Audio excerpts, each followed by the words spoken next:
familia patriota. Bienvenido, doctor Héctor Carballo. Todos los lunes, 18:30 a 19:30 horas, en vivo, como siempre, Medicina sin Vergüenza con el doctor Héctor Carballo. Tu salud en manos honestas y profesionales y además sin conflictos de intereses. Acordate, todos los lunes, 18:30 a 19:30 horas, Medicina sin Vergüenza con el doctor Héctor Carballo. Hola, bienvenidos a una nueva entrega de Medicina sin Vergüenza. Mi nombre es Héctor Carballo y antes de entrar en el tema que nos compete, querría contar una anécdota que me transmitieron hace 2 días, o sea, algo muy fresco. Estábamos cenando con unos amigos, entre ellos una doctora oncóloga de mi absolutísima confianza, quien me contó lo que voy a referir ahora.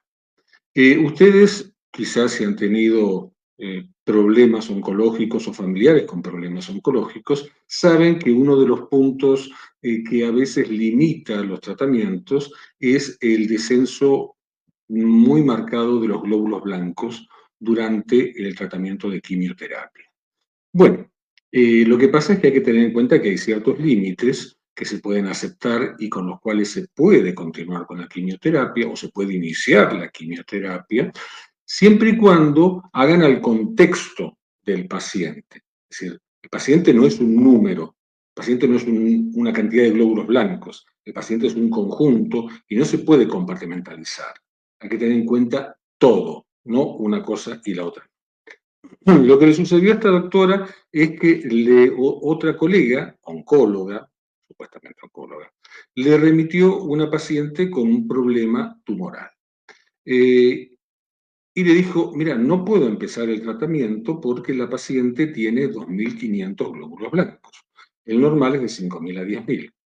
Entonces, mi amiga le contestó, bueno, pero con 2.500 se empiezan todos los tratamientos si el paciente está entero, porque normalmente estos pacientes cursan con glóbulos blancos bajos. Ah, no, le contestó la otra. Yo no empiezo. Con menos de 3.000 no empiezo.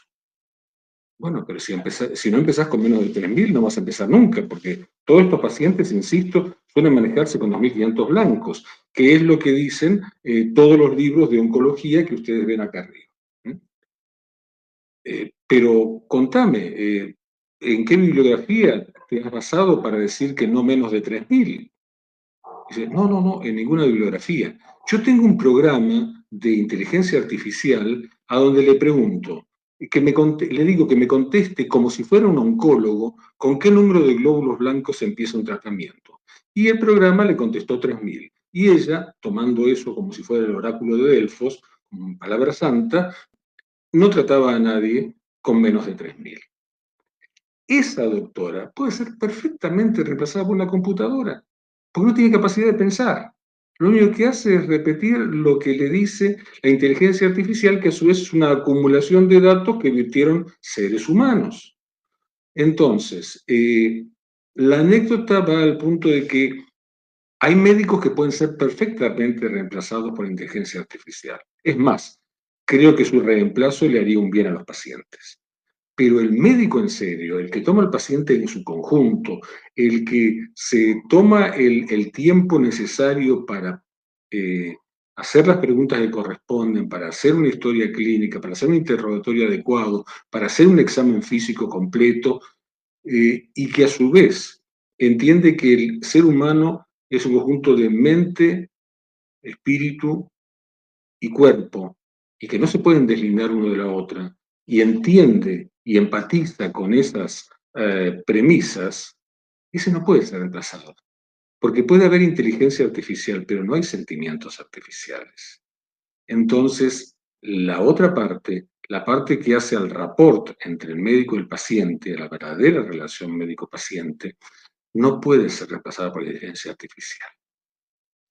Bien, contado esa anécdota, que realmente me dejó frío, me hizo perder la gana de comer postre, a pesar de que había postres muy buenos, vamos a empezar el tema que nos toca tratar hoy. Debo ser muy claro con ustedes. Les pido que me tengan paciencia, porque organizando este tema, me di cuenta que es imposible tratarlo en menos de 2 entregas. Dedicando una entrega a lo sucedido hace 104 años y la segunda entrega dedicada íntegramente a lo sucedido en estos últimos 4 años. ¿Por qué tenemos que ir tan atrás? Porque si no, es como entrar al cine con una película empezada o empezar a leer un libro por la página 50. No se sabe cómo empezó y entonces se pierde el hilo del tema.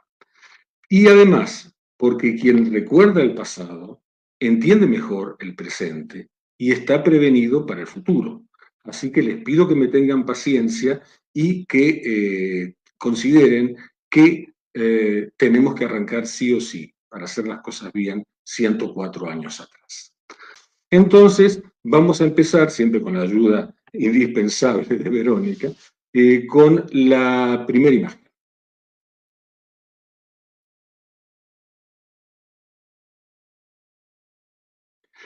Tenemos que hablar de la gripe española que se produjo entre 1818 y 1918 y 1920. En realidad, tenemos que tener en cuenta que esto es un cuadro que ha sido olvidado en la mayoría de los medios. No se menciona ni los que estuvieron en su momento, por existir en esa oportunidad, protagonismo mediático, no han hecho hincapié en esto, lo cual está muy mal porque, o está muy bien para ellos, pero muy mal para la gente, porque entendiendo lo que pasó, se puede entender lo que pasó más recientemente. Por empezar, la gripe española no empezó en España. Tengan en cuenta que entre 1914 y 1917 se produjo la Primera Guerra Mundial, donde intervinieron países de ambos lados del Atlántico. Ahora bien, España fue neutral en esa guerra. Al ser neutral, podía difundir los datos desde el punto de vista de salud que recibía de distintos lugares, incluyendo el frente de batalla, incluyendo el frente de batalla. Cosa que no hacían los demás, porque decir que sus soldados estaban enfermos por tal o cual enfermedad desconocida era como reconocer una disminución, una pérdida de fuerza con respecto a los del bando contrario. Además, ellos decían que fue tal lado, el otro decían que fue el otro lado. En definitiva, el único país que daba los datos tan crudos como les llegaban era España. Y por lo tanto recibió el castigo de que esto se llamara gripe española. En realidad, hay muchas dudas sobre cómo empezó la pandemia de 1918. En realidad empezó antes, en 1917. Algunos dicen que empezó en los Balcanes, otros que empezó en las trincheras, lo cual cualquier cosa podría haber empezado en las trincheras porque las condiciones de vida de los soldados en las trincheras eran solamente comparables desde el punto de vista de lo horroroso con los campos de concentración de la Segunda Guerra Mundial. Lo cierto es que la teoría más avalada, con la cual hay más documentos, es que empezó en Estados Unidos. Y empezó más específicamente en un fuerte que se ubicaba en el estado de Kansas. ¿Sí? Kansas es conocido por los tornados, si vieron la película Twister, se desarrolla básicamente en Kansas, y también por el Mago de Oz, ¿sí? Que se origina con un tornado. Por eso es que Kansas es lo más conocido, además de ser una marca de ropa. Lo cierto es que en ese lugar, se empezó a desarrollar una enfermedad desconocida hasta ese momento y que, ahora vamos a explicar un poquito más al respecto, y que evolucionó en 3 olas en todo el mundo. pandemia o epidemias, epidemias grandes, epidemias moderadas, por respiratorios, se han desarrollado en 3 fases. Un primer año, donde hay muchos casos y menos muertes, un segundo año donde hay muchísimas muertes, y un tercer año mucho más débil, que en realidad es un coletazo de los anteriores.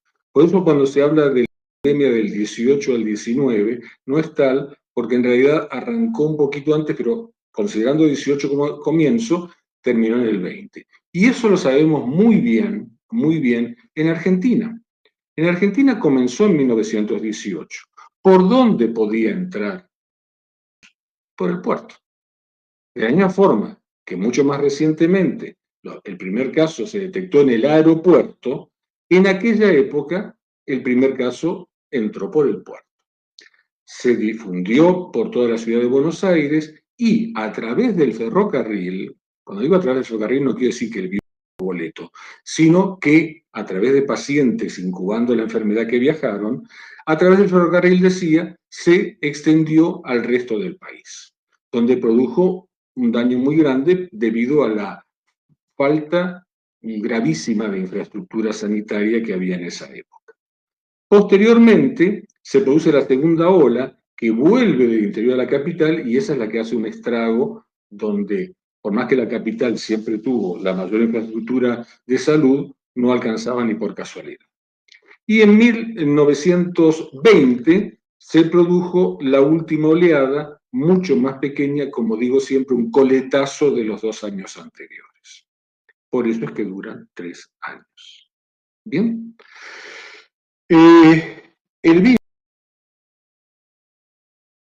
1H1, que en realidad mató más gente que la guerra. Mató más gente que la guerra.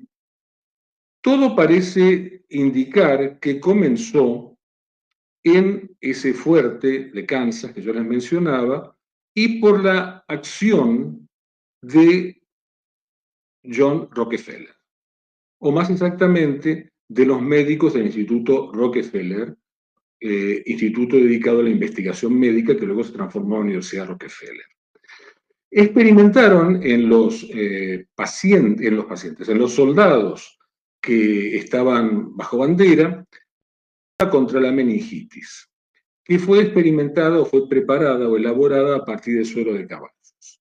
Hasta ahí no hay problema, porque cuando yo era joven, también se hacía en suero de caballo y eso no produjo ningún tendal de gente o de víctimas.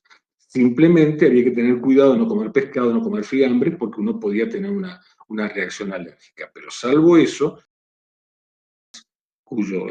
que son preparadas a partir de suero de caballo, se han utilizado en muchos casos, no es este el único caso. De hecho, también se empezaron a realizar, mucho más reciente, hace 3 años y medio, cuando los trabajadores del hipódromo de Buenos Aires quedaron enclaustrados y no dejaban salir, no sé si ustedes lo recuerdan, gritando a través de los alambrados, como si fueran prisioneros de Auschwitz, no dejaban salir porque estaban investigando en suero de caballos. Lo cierto es que tengamos en cuenta que eran teóricamente contra la meningitis, no solo se aplicaron en Estados Unidos, sino que después se pasó a Francia, a Bélgica, a el Reino Unido, a Italia, o sea que se vendieron a muchas partes del mundo. Pero además, lo que se veía es que estos pacientes que recibían esas vacunas contra una bacteria desarrollaban neumonías severas que en muchos casos eran fatales. Es decir, que había cierta contaminación de las vacunas que hasta ese momento no estaban muy bien elaboradas, que igual se le aplicaron a todo el mundo. Ahora, tengan en cuenta que se aplicaron a los soldados. Normalmente, antes de la guerra del 14 y después de ella, cuando se licenció a las tropas supernumerarias, el ejército de Estados Unidos tenía 200.000 hombres. Durante la guerra, llegó a tener 6 millones de hombres, de los cuales aproximadamente la mitad debió ser embarcada hacia el Viejo Mundo. Estas personas que ya estaban contagiadas se trasladaron al Viejo Mundo y llevaron con ellos este regalito, que, insisto, causó más daños que las balas, que las bayonetas y que el gas mostaza. Miren qué coincidencia. El médico encargado de hacer las investigaciones, es una coincidencia porque no hay ningún parentesco que yo conozca. ¿Saben cómo se llamaba el médico que estuvo a cargo de todas las investigaciones, de todos estos proyectos? Frederick Gates, Gates. Nota de color. Ahora bien, ¿qué tiene que ver John Rockefeller con todo esto? Como les decía, John Rockefeller era originariamente digamos, un millonario dedicado a la industria del petróleo, un petrolero. Ahora bien, el petróleo también tiene subproductos. No es solo nafta, gas, gasoil, no. Tiene subproductos. Y los subproductos se llaman subproductos petroquímicos. Los subproductos petroquímicos son los que se utilizan para producir casi todas las medicaciones que existen hoy en día y que se venden hoy en día. Entonces, lo que sucedió es que este buen hombre, Rockefeller, se dio cuenta que era imposible ubicar lo que él estaba produciendo a través del Instituto de Investigaciones Médicas Rockefeller, introducirlo en la gran población médica si no se deshacía primero de la competencia. ¿Sí? O sea, es otra historia de monopolios. ¿Y cuál era la competencia? La competencia era la medicina naturista, la medicina homeopática, la medicina basada en la nutrición, etc. Lo primero que hizo a través de algunos secuaces que tenía fue generar unas recomendaciones que las hizo un perrito faldero llamado Flexner, las recomendaciones Flexner, mediante las cuales debían suprimirse, debían desaparecer, como si fueran herejía o medicina brujería, debía desaparecer todas, la medicina homeopática, naturista, nutricional, etc. Tenían que desaparecer. Y lo hicieron desaparecer. Entonces, no habiendo nada de esto, se dio lugar a la medicina como la conocemos hoy, la medicina alopática, con productos todos originados o montados sobre residuos petroquímicos. Eso es lo actual, ¿sí? Pero ya de esa época. Ahora, además de echarle flip a todas las otras formas de medicina, también tenía que ganar la adhesión de las instituciones en general y de los médicos en particular, instituciones médicas y médicos en particular. Eso lo hizo a través de los subsidios Carnegie. Carnegie, otro secuaz de Rockefeller. Famoso porque el Carnegie Hall de Nueva York lleva su nombre. Bien, eso lo hizo a través de inmensas donaciones. La primera que se opuso fue la Universidad de Harvard, que era la más antigua. Bueno, le donó un pabellón entero que era casi tan grande como la universidad propiamente dicha. En los vueltos, eso es lo que se vio. En los vueltos seguramente hubo más alicientes. Y a los médicos se les daba cursos de medicina alopática, congresos de medicina alopática. Tengan en cuenta que era nueva. Viajes para investigar la medicina alopática, en una palabra, vamos a decirlo más claro, eran sobornos, nada más que sobornos. Y así logró entrar. Fíjense ustedes que John Rockefeller, es el creador, a través de Flexner y de Carnegie, es el creador de la Sociedad Oncológica Americana. Sociedad Oncológica Americana. No andaba con cosas chiquitas. Porque al día de hoy, porque los valores de 100 años no serían actualizados, al día de hoy, en Estados Unidos, cualquier tratamiento oncológico, ya sea quimioterapia, radioterapia, cirugía, no baja, o sea, tiene un piso no baja de $150.000. Se dan cuenta que era imposible que algún loquito se dedicara a usar un poco de naturopatía o de terapia nutricional o de cosas por el estilo, porque puede reducir esa ganancia. Y como ya lo dije varias veces, mientras hay dinero, hay esperanza. Entonces, lo cierto es que a través de todo esto se fue introduciendo, no de a poquito, sino en aluvión, la medicina alopática y se dejó de lado toda la medicina que hasta ese momento era la medicina tradicional, que no era alopática. Ahora yo querría mostrarles un gráfico bastante interesante de Infographic sobre una comparación entre las dos pantallas. Fíjense ustedes que esto es un gráfico comparativo. La de 1918 a 1920, mal llamada gripe española, produjo en el mundo entre 40 y 50 millones de muertes. Número que cuenta con un gran subregistro, o sea que fueron más. ¿Por qué digo el gran subregistro? Porque ninguno de los contendientes de la guerra quería decir que sus soldados, ya vueltos a casa, se estaban enfermando y muriendo de algo que desconocían. Entonces, los anotaban en defunción como secuelas de guerra. Es decir, reitero que muchos pacientes, excombatientes que murieron por la gripe española, vamos a usar el nombre que sabemos que es incorrecto, en realidad se anotaron como que eran muertes por secuelas de guerra, lo cual significa que hubo un subregistro. Pero tenemos ese número de 50 millones de personas, en un mundo que en ese momento contaba con 1.800 millones de personas en el mundo. Si bajamos el cuadrito ahora, si lo bajamos un poco más, vamos a encontrar el 19, el tercero desde la izquierda.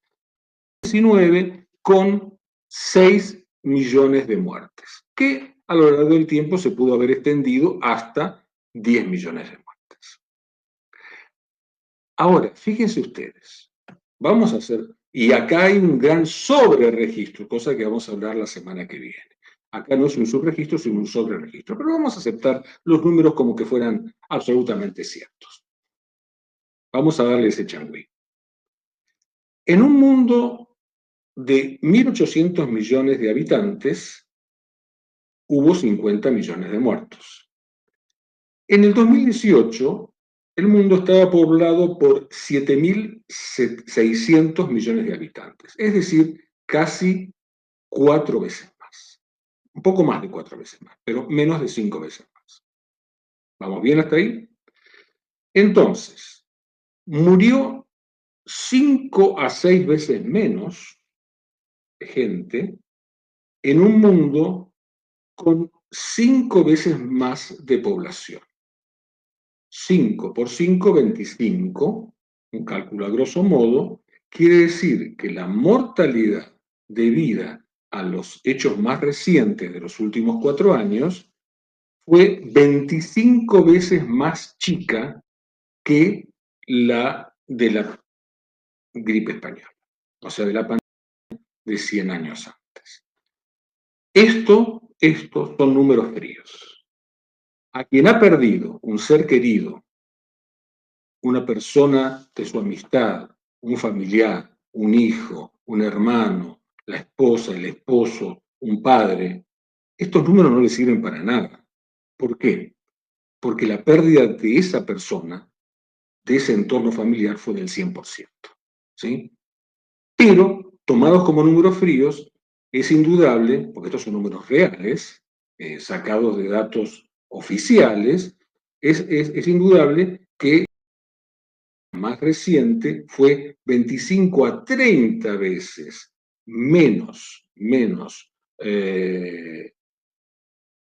intensa o violenta en lo que respecta a índice de letalidad que la de 100 años atrás. ¿Bien hasta ahí? Ahora bien, otra cosa que se dieron cuenta ya más recientemente, en los últimos años, es la evolución de los medios, ¿sí? Que es muy interesante porque va describiendo cómo se pasa desde el comienzo de la era industrial hasta los medios de Internet. Pero lo importante, para no extendernos en datos y números, es que hace 50 años, es decir, más o menos 1970, había en el mundo 50 cadenas de noticias, gráficas, radiales, televisivas. 50 cadenas de noticias. Hoy hay 5 a 6 cadenas de noticias. 5 o 6 cadenas de noticias. Es decir, que ha habido una monopolización de los medios en 5 o 6 manos diferentes, que después se ramifican, porque Reuters tiene tiene el otro, tiene el de allá, tiene los fact-checkers, con perdón de la palabra, tiene un montón de cosas, lo mismo sucede con la BBC, bueno, pero, cuando vamos a la raíz, al dueño, al que decide qué pone y qué deja de poner, son 5 o 6 medios a nivel internacional. Y esto nos lleva a entender, esto les permite a esos medios utilizar un método que fue descrito por Platón en el libro La República y que es la caverna de Platón. Muchos de ustedes seguramente han oído hablar de eso o la conocen, no porque la hayan visitado, porque es una alegoría. Pero creo, por si alguno no lo tiene claro, voy a hacer una descripción más o menos sencilla. Esta alegoría que Platón atribuye a Sócrates, pero que está descrita por Platón en el libro de la República, es la siguiente. Él toma un montón de esclavos, los pone atados de tal forma que no puedan girar la cabeza mirando una pared de una caverna, la pared del fondo de la caverna. Y detrás de ellos enciende fuegos y les proyecta sombras. Las sombras son absolutamente distorsionadas, pero es la única realidad, entre comillas, que esos esclavos pueden ver. Ustedes dirán, pero la sombra de una mano es una mano. Sí, macanudo. Pero cualquiera que haya hecho sombras chinescas sabe que una mano también puede ser un pato, puede ser un ciervo, puede ser un conejo, puede ser un montón de cosas. ¿Estamos de acuerdo? O sea que se puede distorsionar la realidad a través de las sombras. Él no contaba, él no lo tenía a Spielberg para hacer efectos especiales. Entonces, esto repetido a lo largo del tiempo, o sea, mantenido en el tiempo, durante un tiempo suficiente, hacía que esos esclavos interpretasen que esas sombras que veían eran la única realidad existente. Ahora supongamos que un esclavo se escapaba, lograba soltarse de sus ataduras y se escapaba, y salía de la cueva. Si salía de la cueva se encontraba con otra realidad, con un sol enceguecedor, con objetos reales, no sombras de o atribuibles a objetos reales, sino objetos reales. Lo primero era una sensación de asombro, de incomprensión, de no entender dónde estaba parado. Después se iba dando cuenta que lo que le mostraban hasta ese momento no era la realidad, sino una imagen distorsionada de la realidad. Entonces el esclavo podía volver a entrar y tratar de convencer a sus colegas esclavos de que lo que estaban viendo no era la realidad. La respuesta de los colegas esclavos, que no tuvieron la posibilidad de salir, va a ser que este esclavo estaba, o sea, que no tenía los patitos en fila y que estaba loco. Entonces no le creían. Y finalmente el esclavo se tenía que ir y bueno, y hacer frente a un mundo que no conocía. Más o menos, como Barbie, la película Barbie de Margot Robbie, creo que es, entre su mundo irreal y el mundo real. Por poner un ejemplo. Eso sería la traducción al 2024 de La Caverna de Platón.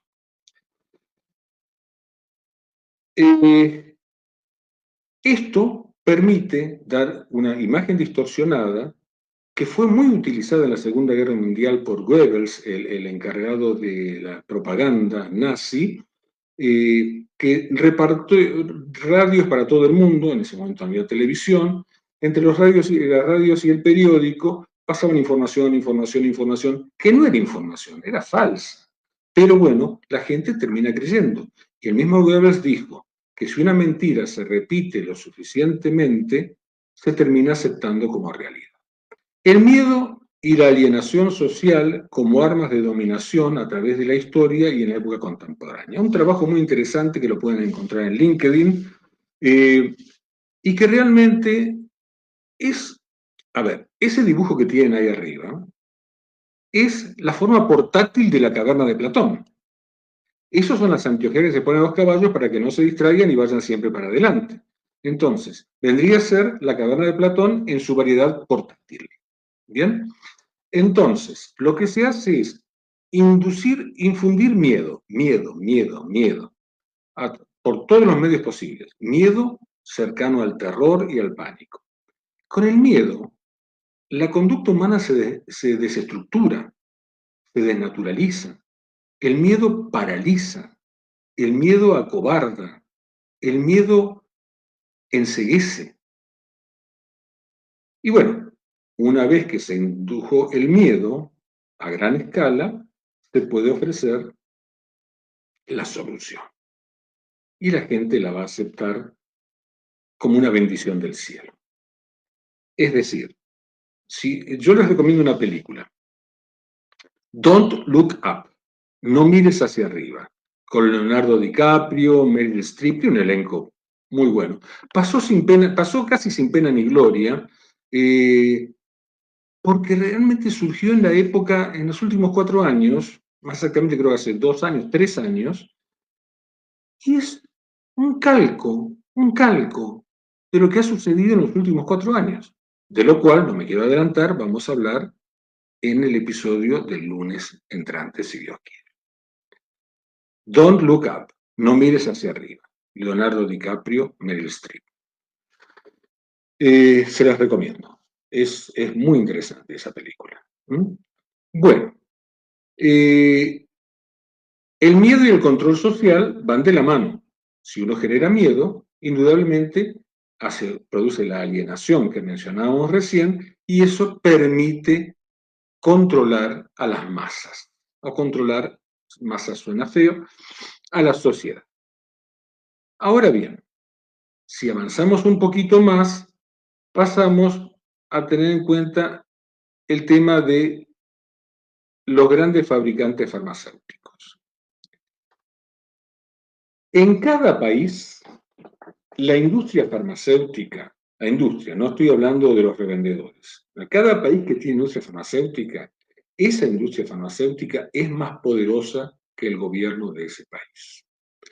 En Estados Unidos te dicen, bueno, está bien, Biden está para el geriátrico y el pañal, pero cualquier presidente de Estados Unidos tiene mucho poder, es cierto, pero la industria farmacéutica de Estados Unidos tiene más poder que el presidente de Estados Unidos. Y lo pongan a Obama, a Bin Laden, a Reagan, a todos juntos, la industria farmacéutica tiene más poder que ellos. Si vamos a Europa, la industria farmacéutica, que viene de los países de Suiza, etcétera, Roche, por ejemplo, tiene mucho más poder que el Parlamento Europeo. En realidad, no es que haya pulseada con el Parlamento Europeo. Se ganan las voluntades a través de sobornos y de esa forma es que tiene más poder. El poder del dinero, el becerro de oro. El modus operandi de Big Pharma es siempre el mismo. El soborno, la estafa y los juicios. soborno, que ya expliqué. Hay muchas formas de sobornar. A las autoridades se las soborna más fácil, es un sobre o son interdepósitos, etcétera. Por ejemplo, acá en Argentina, ANMAT es un... ANMAT le prohíbe un aceite porque le falta, la etiqueta está chingada, no el sentido mexicano, está torcida, digamos, y después aprueban. Miren, yo les voy a contar una anécdota.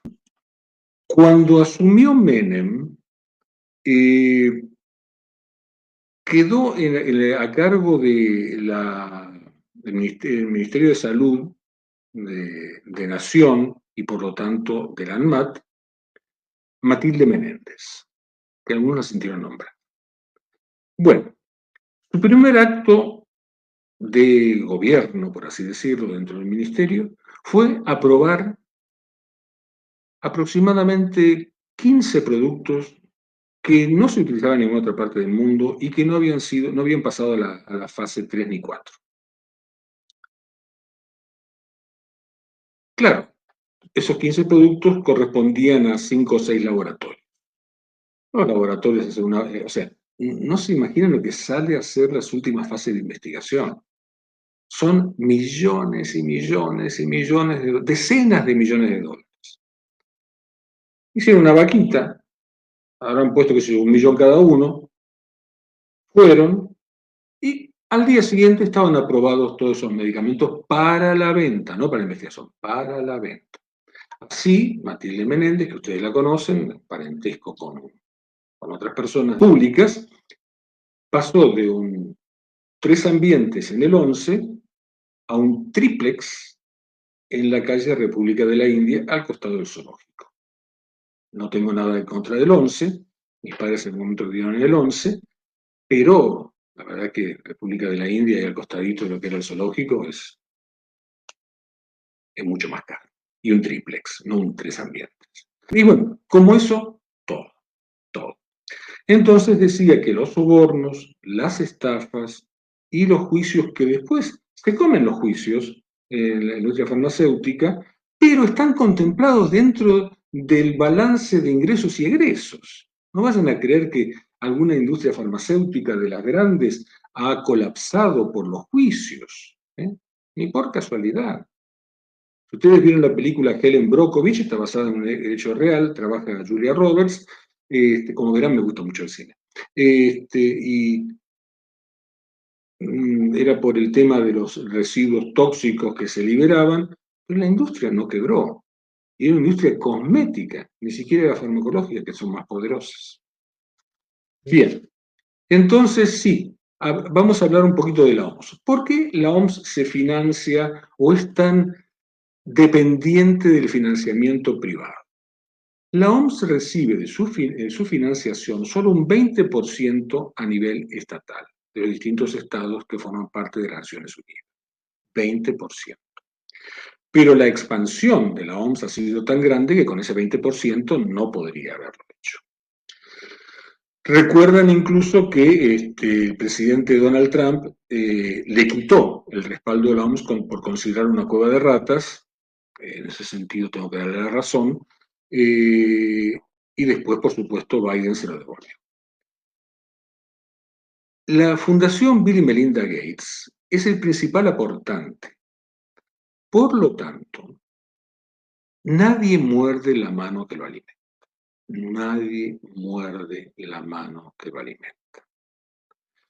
De modo tal que los verdaderos patrones de la OMS son Bill y Melinda Gates. Ustedes dirán, ¿están separados ahora? Sí, pero esa separación es lo mismo que Joseph Bezos y la esposa, el dueño de Amazon. Son separaciones para que no les caigan los juicios tan grandes, pero en realidad comercialmente siguen juntos. Entonces, esas financiaciones, por ejemplo, de Gates y otras más pequeñas, hacen que la OMS carezca de toda objetividad con respecto a las conductas que toma. Pero de cómo esto influye en la época actual, lo vamos a charlar la semana que viene. Ahora, si Ibero nos ayuda, vamos a pasar un videíto sobre el currículum vitae, pues suena feo, prontuario, del mandamás del director de la OMS, Tedros. CLATV examina hoy más de cerca al hombre cuyos poderes van a ampliarse enormemente y que puede así declarar muy fácilmente nuevas pandemias en todo el mundo. Se trata de Tedros Adhanom Ghebreyesus, actual secretario general de la Organización Mundial de la Salud, OMS. Expediente 1. El ascenso a la dirección de la OMS. Según Wikipedia, Tedros se unió ya en 1991 al comunista Frente de Liberación del Pueblo Tigrayano, TPLF, por sus siglas en inglés. El TPLF gobernó entonces hasta 2018. Como miembro del partido TPLF, Tedros ascendió paso a paso. 2005 a 2012, ministro de Sanidad de Etiopía. 2012 a 2016, ministro de Asuntos Exteriores de Etiopía. Lo llamativo es que el TPLF es una organización violenta con una agenda comunista. Desde 1976, el TPLF figura como una organización terrorista en la base de datos mundial sobre terrorismo, porque ha participado en secuestros y toma de rehenes en numerosas ocasiones. El TPLF ha cometido graves violaciones de los derechos humanos durante sus casi 30 años de poder. Como miembro de alto rango en el órgano ejecutivo y ministro durante muchos años del TPLF, Tedros debe ser considerado corresponsable de estos crímenes. Conclusión. El violento grupo terrorista TPLF se convirtió en un estribo para Tedros. Esto proyecta una oscura sombra sobre su ascenso. Expediente 2. Los delitos más graves contra los derechos humanos. Los siguientes extractos de los informes anuales oficiales de las organizaciones de derechos humanos Amnistía Internacional y Human Rights Watch de 2005 a 2016 documentan atrocidades inimaginables cometidas por el gobierno etíope de Tedros. 2007. Las tropas gubernamentales queman pueblos enteros, cometen ejecuciones públicas y mujeres y a niñas. 2010. Se cierran periódicos, los redactores huyen despavoridos. 2015. Amnistía denuncia los métodos de tortura más severos, como quemaduras y descargas eléctricas en comisarías locales y cárceles regionales. Según un informe del portal de noticias británicos The Expose, el TPLF, que gobernó entre 1991 y 2018, fue uno de los regímenes más corruptos, brutales y genocidas que han arraigado en el planeta en los últimos 30 años. Tedros, como miembro destacado de este régimen, fue cómplice.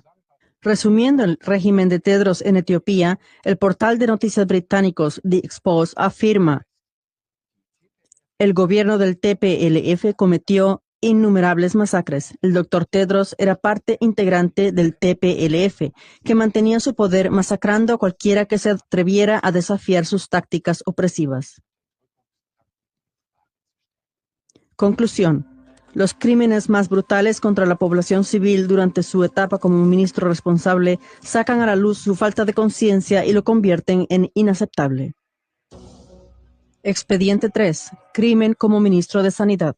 Durante su mandato como ministro de Sanidad de Etiopía, se le acusa de haber ignorado varias veces brotes de cólera en 2006, 2009 y 2011. Tedros habría presionado al personal sanitario local para que se refiriera al cólera ya detectado como diarrea acuosa. Según el portal de noticias británico The Expose, Tedros no solo encubrió epidemias de cólera, sino que como ministro de Sanidad al cargo, también fue cómplice del bloqueo genocida de alimentos y medicinas al pueblo somalí en Ogaden durante años. Participó en la expulsión de la Cruz Roja y Médicos Sin Fronteras de Ogaden durante una serie de brotes de cólera, causando así la muerte de innumerables personas durante una serie de hambrunas y epidemias históricas. Conclusión. Las numerosas epidemias de cólera encubiertas y el bloqueo de las entregas de ayuda para ciertas tribus étnicas también descalifican a Tedros como ministro de Sanidad. Expediente 4. Las conexiones de Tedros. Por ello, numerosos periodistas independientes han llegado a la siguiente conclusión. Tedros Adhanom Ghebreyesus nunca debería haber sido elegido director general de la OMS. Debería haber sido acusado de crímenes contra el pueblo etíope. Ha demostrado ser un terrorista y un grave criminal. Pero, ¿cómo es posible que a pesar de todo fuera elegido jefe de la OMS? De manera muy notable, Wikipedia habla de cómo Tedros estaba muy ocupado haciendo conexiones con figuras internacionales durante su tiempo como ministro de Etiopía. He aquí algunos ejemplos. Con el expresidente estadounidense Bill Clinton. Se apresuró a conocer Clinton en persona, tanto al principio de su mandato ministerial como en su calidad de secretario general de la OMS. A su vez, Tedros ayudó a la Fundación Clinton a recibir una donación de $100 millones de una muy dudosa empresa minera sueco-canadiense, que también hacía negocios con dictadores africanos y rebeldes marxistas y extraía recursos minerales sin tener en cuenta los derechos humanos. Sobre Bill Gates. Una y otra vez, Tedros hizo públicos sus encuentros personales con Gates. Tedros asumió que Gates era su gran mentor, y este apoyó firmemente la candidatura de Tedros a la jefatura de la OMS. Eso plantea la cuestión de que hasta qué punto Tedros es realmente independiente respecto al segundo mayor donante de la OMS. Sobre Klaus Schwab. Un tuit de Tedros lo muestra con el fundador del FEM, Klaus Schwab, asegurándole una cooperación más estrecha con el FEM. En cualquier caso, esta conexión es cuestionable, ya que Klaus Schwab es el principal impulsor del Great Reset y su objetivo es que nadie posea ya nada. No explican estas conexiones de manera concluyente la cuestión de cómo fue posible que Tedros fuera elegido director general de la OMS, a pesar de su pasado obviamente en extremo cuestionable. ¿Acaso los poderosos estrategas mundiales antes mencionados apoyaron su candidatura por esta misma razón?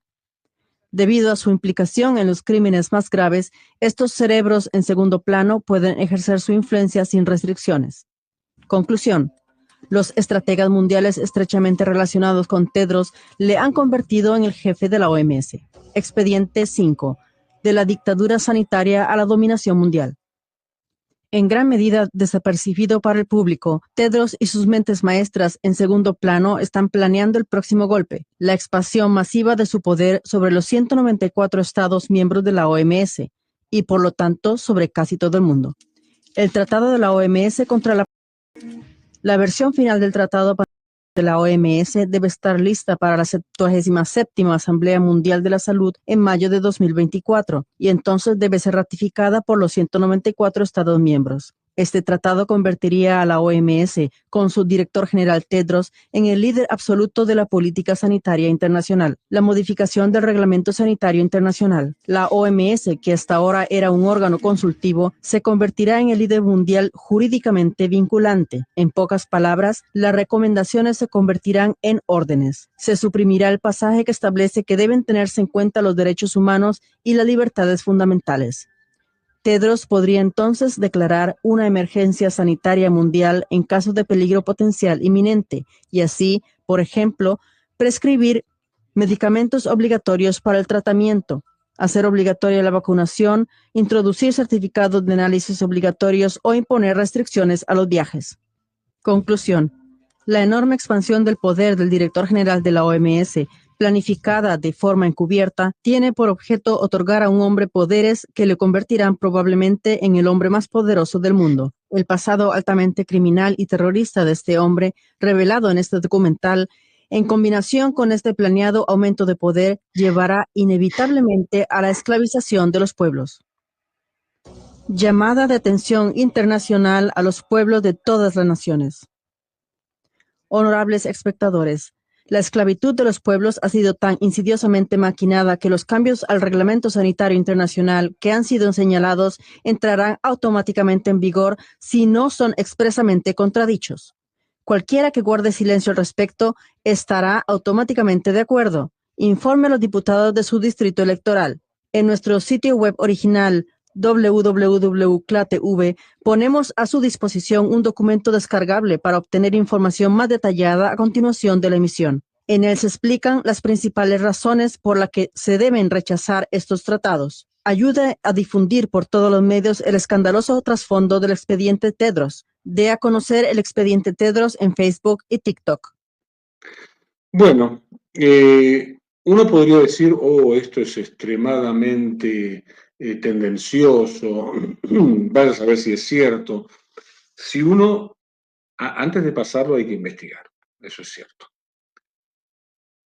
Si uno investiga a través de Amnesty International y Expose, y donde sacaron los datos los ingleses, Médicos Sin Fronteras, etcétera, se ve que es cierto, porque todos estos datos figuran en los anales de esas instituciones o de esos medios, lo cual le da una veracidad y una terrible realidad a lo que acabamos de ver.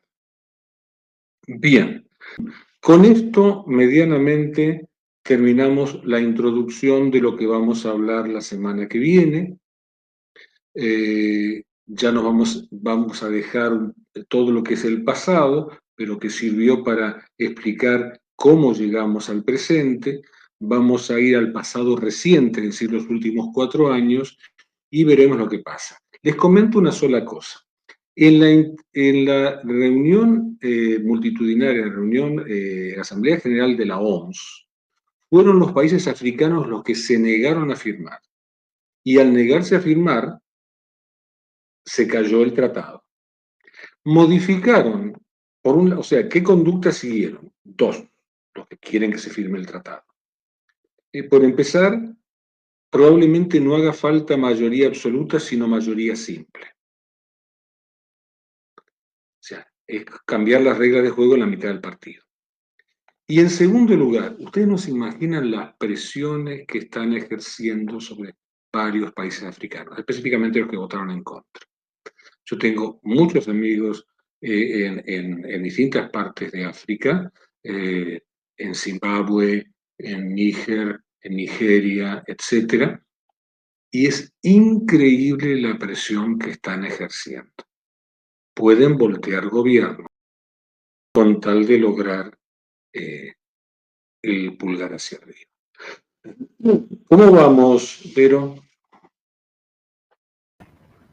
Muy, pero muy bien. Ya estamos casi en tiempo. Doc, si quiere le hago una preguntita para cerrar. Ahí quedó. ¿Cómo? Ahí está. ¿Cómo le tocó vivir a usted este proceso? ¿Usted estaba en el hospital cuando empezaron todas estas restricciones que venían desde la OMS o ya no estaba trabajando activamente? No, es decir, yo expliqué, me adelanto un poco lo que voy a hablar la semana que viene, pero yo expliqué que la del 18, 19 entró por el puerto. Bueno, la más reciente entró por el aeropuerto. El primer caso, el caso índice, fue un paciente, un turista de origen italiano que ingresó y al poquito se descompuso en el avión, ingresó y casi el mismo día falleció. Yo en ese momento estaba en la parte de investigación del hospital, en forma absolutamente ad honorem, porque yo ya estaba jubilado, y así fue que hicimos las investigaciones que brevemente voy a comentar la semana que viene, porque insisto, no quiero ser autorreferencial. Pero después, todo lo que se llama tema de restricciones, ya después de mi altercado con el ministro Goyán, ya yo no lo viví porque fui. Bueno, entonces para el próximo lunes nos cuenta un poco de esto, que es interesante y se sigue ampliando, me imagino yo, este y otros temas. Así que un placer. Absolutamente, absolutamente. Si hay algunas preguntas de algún tema en particular, los pueden incorporar en el chat y veremos de contestarlo. Vamos a desarrollar todos los acontecimientos recientes de la misma forma que lo hicimos con los acontecimientos más alejados. Pero insisto, a riesgo de parecer aburrido, como diría un expresidente, lo cierto es que creo que es indispensable conocer todo esto para entender más acabadamente lo que sucedió en la historia reciente. Se agrandó la familia patriota. Bienvenido, doctor Héctor Carballo. Todos los lunes, 18:30 a 19:30 horas. En vivo, como siempre, Medicina sin Vergüenza con el doctor Héctor Carballo. Tu salud en manos honestas y profesionales y además sin conflictos de intereses. Acordate, todos los lunes 18:30 a 19:30 horas, Medicina sin Vergüenza con el doctor Héctor Carballo.